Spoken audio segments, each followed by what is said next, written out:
Each sunrise marked the beginning of a new battle against the cold, against hunger, against predators, and sometimes against other humans. With the first rays of sunlight slipping through the branches or the mouth of the cave, you open your eyes. But the sleep you had was never deep or peaceful. All night your ears stayed sharp, ready to catch the faintest sound. The footsteps of a cave bear, the roar of a cave lion, or the howl of wolves waiting in the darkness could turn your rest into a deadly nightmare. And beyond wild animals, other human groups were also a serious threat. Archaeological evidence shows that during the Paleolithic era, nearly 15% of humans lost their lives due to violence. Your shelter, by modern standards, is modest and minimal. If you are lucky, you live in a cave, a natural shield against wind, rain, and predators. But caves were rare and precious, and not every group had access to such safety. Most of the time, you and your group lived in tents made from mammoth bones or temporary shelters built from tree branches. These structures, despite their simplicity, reveal the intelligence and ingenuity of early humans. Tents made from mammoth bones were reinforced with its giant teeth, while its skull and leg bones formed the walls. At the center of the shelter burned a constant fire, a fire that was the key to your survival, protecting you from the unbearable cold. This fire keeps wild animals away, allows you to cook food, and serves as a gathering place for social bonding and storytelling. Your first and most important task upon waking is to check the fire. If it has gone out, reigniting it is crucial and requires great time and energy. You must grind 2 pieces of flint together for hours until a spark appears. Then, using dry grass and twigs, you must turn that spark into a steady flame. You cannot afford to fail.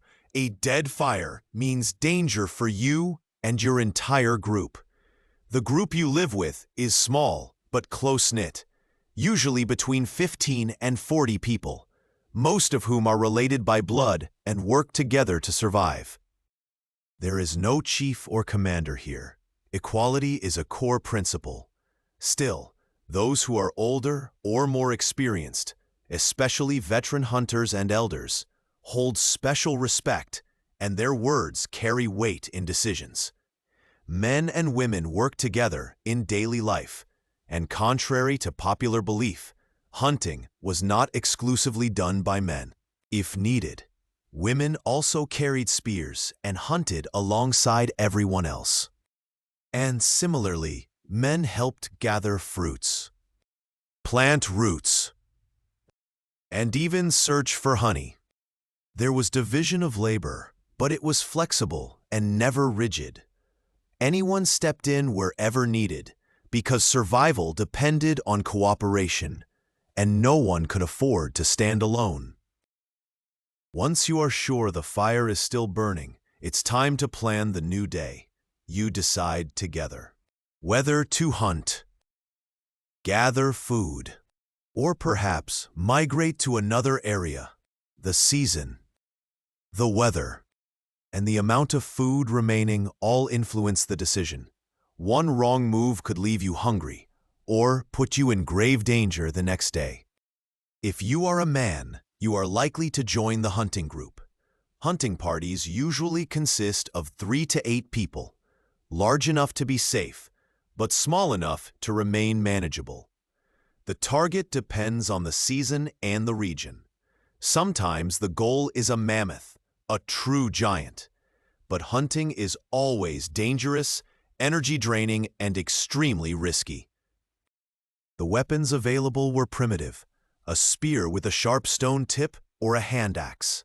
No bows, no iron traps, only you, your stone tools, and nerves of steel. Hunting giant animals like mammoths required cunning.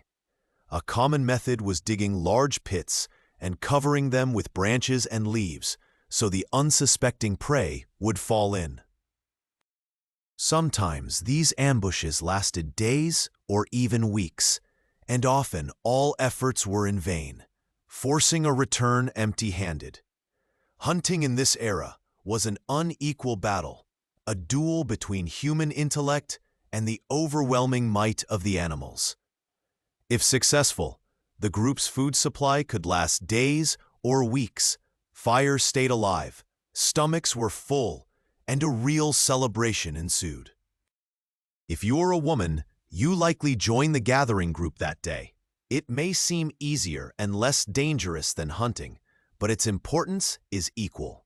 In fact, 80 to 85% of the group's food came from this.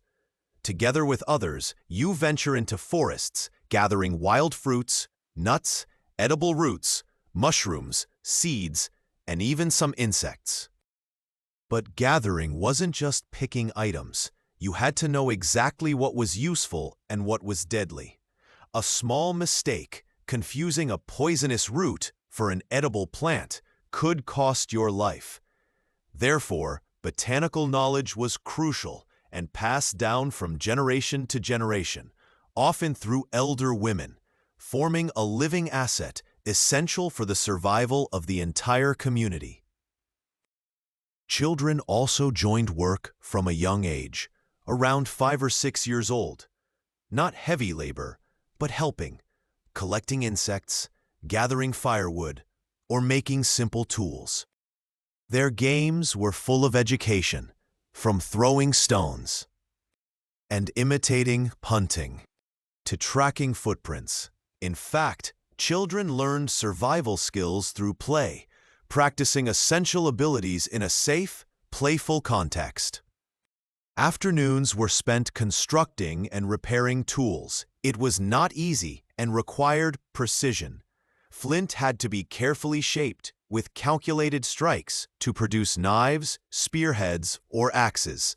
Nothing could be made carelessly, as lives depended on the sharpness of the blade. Animal bones were also used for sewing needles and even fishing hooks, all crafted with meticulous care. Clothing was handmade from animal skins, but not easily. Skins had to be cleaned, softened, cut precisely, and sewn with bone needles and threads made from intestines or tendons. In winter, thick fur clothing was worn. In summer, lighter leather garments and footwear protected feet on hard, cold, thorny, and rocky terrain. As evening approached, the group gathered again to share the day's efforts. Fair division was a cornerstone of society. Successful hunters shared their meat with others, even those who returned empty-handed, as tomorrow roles might switch. This mutual support ensured the survival of the community. Cooperation was essential for life. Dinner was prepared and eaten by the fire. If there was meat, it was roasted over flames. Most plant foods were eaten raw, as firewood was limited and preserved for essential needs. The digestive system was adapted to this diet. If honey was found, it was a celebration. Honey was both delicious and highly nutritious. After dinner came rest, recreation, and knowledge transfer. You played flutes made from bones or created rhythms with claps, danced, and told stories. Storytelling was not just entertainment. It was a way to pass knowledge and experience to the next generation. Hunting techniques. Plant knowledge, geography, and the group's history were all conveyed through stories. Art was also an inseparable part of life. On cave walls, you painted images of animals, hunting scenes, and your handprints. These paintings were both artistic and ritualistic.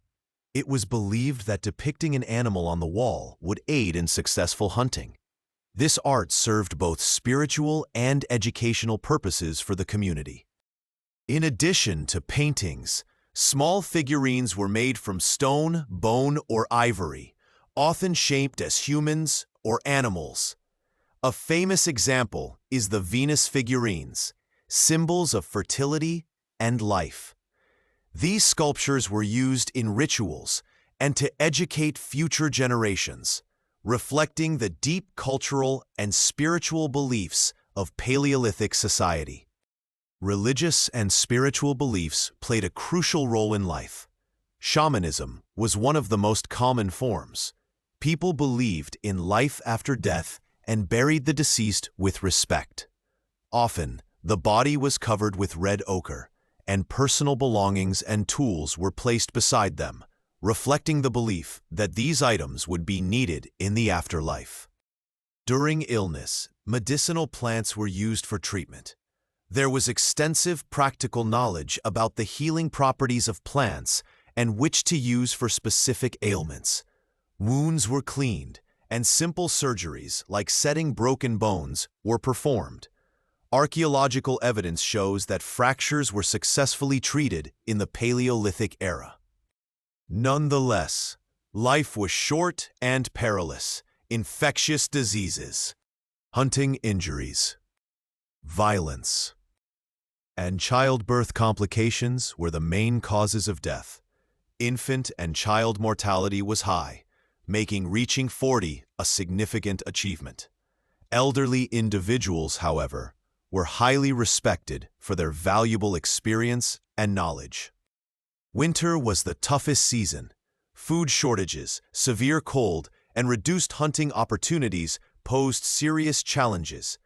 During this time, people lived mostly in caves or sturdy shelters, relying on food stores collected in warmer seasons.